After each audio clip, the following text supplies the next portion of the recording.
Hello guys, this is Mommy Helen, ang inyong kapusa. Yan, naglalaba po ako. Nakitan lang po ako dito sa dalawang to kasi kakakain lang po nila. At yan, pag ang pusa po kakain lang, kasunod po yan, aantukin sila. Kaya itong dalawang to mukhang inaantok na, pumaporma na ng higa. Nakakatuwa lang po yung mga pusa kasi madali lang naman po silang alagaan, saka mababait.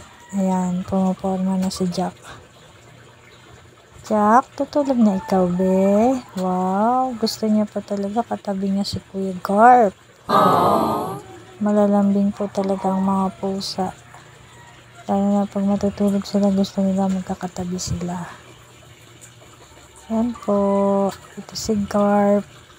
Kapikit na nga si Garp eh, antok na kasi siguro. Ito si Jack yung maliit. Pag hindi po mga inaantok niya, ako ang kukulit po niyan, naglalaro sila. Kaya tingin ko inaantok na po itong dalawa.